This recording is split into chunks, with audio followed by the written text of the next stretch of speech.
What's up everyone, this is skycedi and welcome to my Seoul apartment tour. I'm currently living in the Hongdae area in Seoul, which is a college area. There's a lot of activity, a lot of people who live here as well as a lot of tourists, and so this is a very vibrant neighborhood filled with arts, filled with a lot of food and a lot of entertainment. I currently live in a high floor in an officetel here, and one of the first things that you're going to notice as soon as you walk into my apartment is the wall of glass, which is the window peering out into the part of the city, and also I have a really good view of the neighborhood. I have a view of a lot of the buildings that are around me as well as the local park, which is a very hot area right now. Throughout the day I hear a lot of people right outside of my apartment at the local park because there's buskers out there, there's families walking around, there's a lot of visitors from other countries, and it's just a very vibrant area. So I personally love that. I know a lot of people don't like the noise and they don't like all that activity, but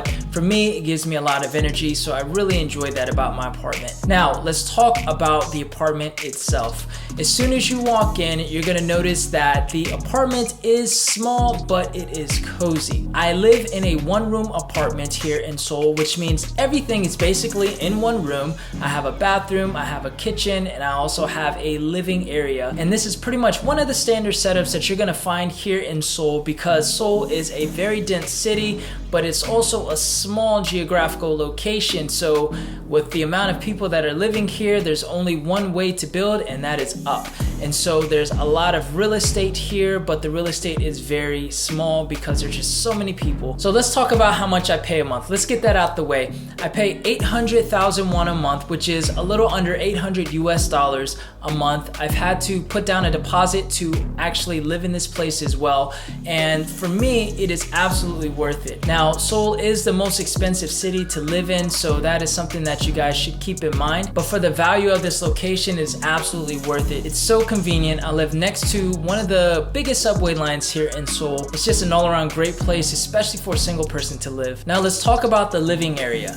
So I have a very simple setup where I have a desk with my computer and also an additional monitor, which is a 34-inch widescreen monitor. For those of you guys that saw my apartment tour last year in Daejeon, the same monitor, and I have this desk which is facing the window, and I have a very nice view of the neighborhood. Now my desk serves as my editing station as well as my music production station. I'm a music producer and I have my little MIDI keyboard set up, and everything is done in the box. In other words, all my production is really just done with my MIDI keyboard and also my computer and my audio interface. Now I really love to go to cafes and do work, but ever since I moved here, I find myself doing a lot of work in my very own apartment because it's just so comfortable and the view is just hard to beat. And so I've been able to actually save a lot of money just by moving here, because I used to go to cafes several times a week just to do work, and of course I would have to buy some coffee and I'd have to buy some dessert. I don't have to really do that here because I have a very nice setup and it's very comfortable, everything that I need here. So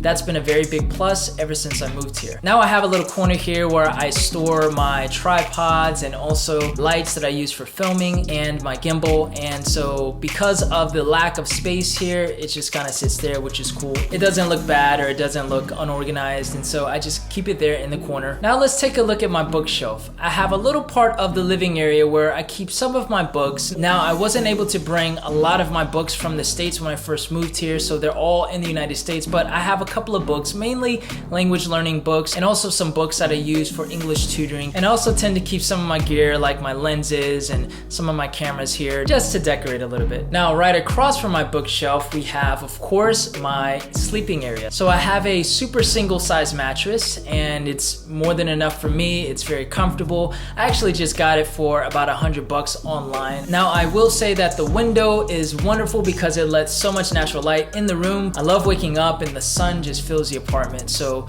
it's really awesome. Now at the foot of my mattress, I keep my ironing board and also my laundry rack.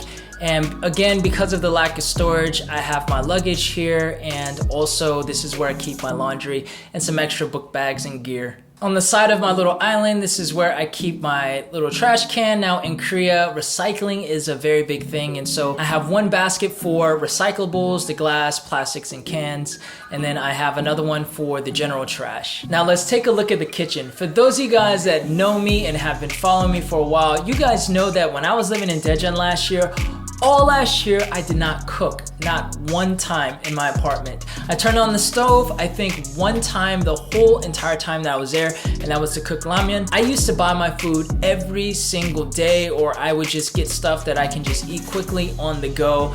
Not good for my health and nutrition, I know, but you guys would be proud of me because in my fridge, I actually have some food and some veggies and fruits and some things that I can actually cook.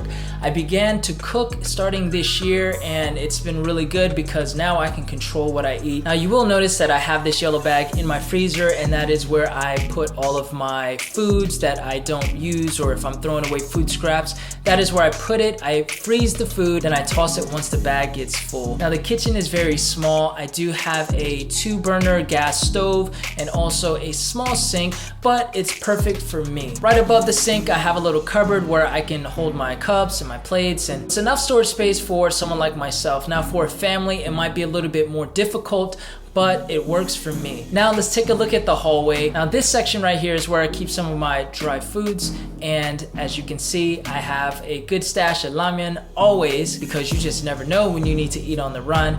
And I also have my breads and my rice here. Right above that, I have my colognes that I use. Now moving along, I have a decent amount of closet space for my clothes. I have 2 main sections where I keep my clothes in, and so as you can see, it's sectioned off, and I'm able to keep my clothes organized. As with pretty much all Korean apartments, as soon as you walk in, there is a little section where you're supposed to take off your shoes, and so that's this section right here. I simply just come in, take off my shoes. A lot of times I'll just leave the shoes that I use the most out here, and I have the option of putting on slippers and using the slippers inside the house when I walk around, but most of the time I just go barefooted. My house is clean, and I always keep it clean, so I don't have to wear slippers, but they're there for visitors as well. Last but not least, let's take a look at the bathroom. Now, not too much to show you guys here, but it is a small bathroom, and it's considered a wet bathroom, which is what most residential Korean apartments have. It's basically designed to get wet, and so I really love the wet bathroom concept because it makes cleaning the bathroom easy,